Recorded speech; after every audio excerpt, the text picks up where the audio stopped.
Hey folks, David Stewart here. What are we going to get into today, lads? It's going to be hot girls for Bernie and postmodern politics of beauty. You don't have to look at this hashtag, but I'm going to make you look at it. Sharing is caring, so let me share some of this with you. This is an attempted rebuttal to this idea that conservative women are hotter, conservative chicks are hotter. Not quite the rebuttal I think they wanted it to be, but it actually points to some deeper messaging that I think is actually very, very important. So they're being, let's say, fast and loose with the concepts of beauty, and even, I found some highlights for you, the concept of girl. But this is actually by design. Postmodernism is something that is entrenched very, very deeply in the modern American left, and for very, very specific reasons. The core concept of postmodernism, as we're approaching it in this discussion, is the idea that, say, there's no standards, or aesthetics are merely arbitrary, that your experiences dictate your reality, and that there is no objective standard for judging things. So this makes sense with beauty and lots of the messaging that comes from the left with body positivity, fat positivity, fat acceptance.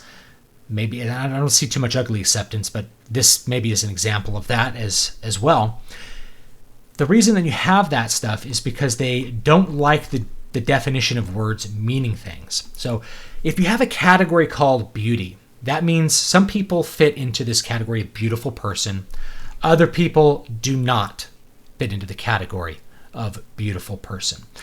So if you eliminate the concept of beauty, if you say, well, everyone is beautiful, or anyone can be beautiful, then what have you done? Well, you've destroyed the category. There is no category. A category that includes all things is not a category. Categories by necessity include some things and not others. So a concept is defined as something that is definable, it has limits, and therefore not the other things as well. So concepts which include everything are not concepts at all. That means they include nothing. So if everyone is beautiful, then literally no one is beautiful. There is no such thing as beauty. There's a point to this, which is that beauty is not distributed equally. Some people hit that genetic lottery. Some people are just gorgeous because of their genetics. Other people, not so much.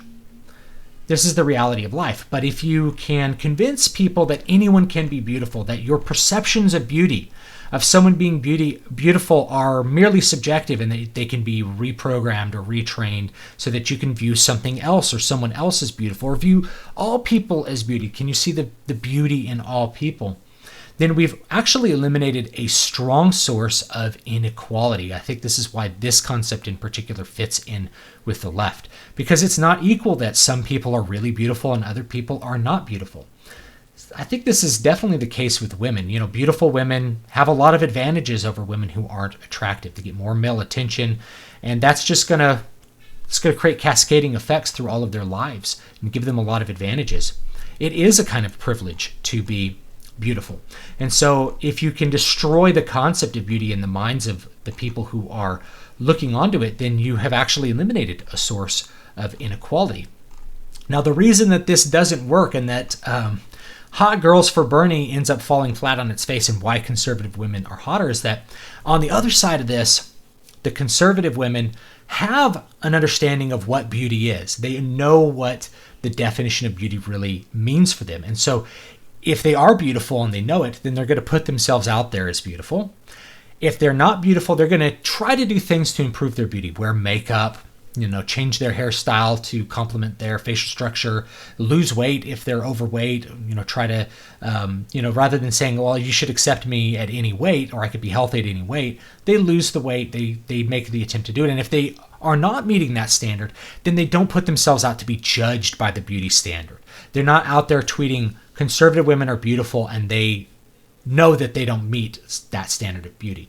That's what really ends up happening, is that there's a selection there and just a recognition that it represents a category. I've gone into just what beauty means as far as how we understand beauty, how we articulate it in art, and I believe it's an iteration of the ideal. And this is a Platonic idea, I agree. And so if you have a problem with Platonic ideas, I invite you to come up with your own standard definition of beauty. But one of the things I notice about beauty is that people know it when they see it, which means that there is an idealized concept out there. When we look at a beautiful woman, we're comparing her beauty to the ideal form of the woman. And so if she's close to it, if she's an interesting iteration of that ideal form of the beautiful woman, then we recognize her as beautiful. And it doesn't mean that she has to have no flaws or something like that in order to be beautiful. It just means just to be a close iteration of the ideal. And if somebody is very distant from that, then we recognize them as less attractive. It's not like a binary thing, right? It's how close you are. So we can recognize that somebody's less attractive if they, have big deviations from that. That might include physical deformities, and that is not to say anything bad about anybody that's watching this that has a birth defect or something like that. It's just the way that we recognize beauty. We recognize that health and beauty, comparing it to basically a very nebulous and hard to grab out of thin air ideal. So that's really what we're pointing at to. This is why this idea of postmodernism fits in with the left, is because it eliminates the definition of words. Here's Ethan Klein having a little joke with things. I approve. When you can eliminate the definition of words, then you're hoping that people will be unable to operate in the way that you disapprove of. They will not be operating in a way that creates this inequality between those who hit the genetic lottery and those who strike out of the genetic lottery. And that's really what I wanted to talk about as far as this little topic goes. But leave me your thoughts down below as far as, attempting to alter this. There's also one more dimension, which is just that it's an opportunity for women to be vain. And so if you could put it out there like I'm a hot girl for Bernie, it's an opportunity to get attention to yourself and to act in a vain sort of way. But it ends up being so far from the mark because so many people are trying to participate in knowing that they're not meeting the standard that normal people would associate with like a beautiful female form. Obviously, there's some women that look fine in this, and there's plenty of, even the stretching of the word woman, right, to include, this guy, for instance.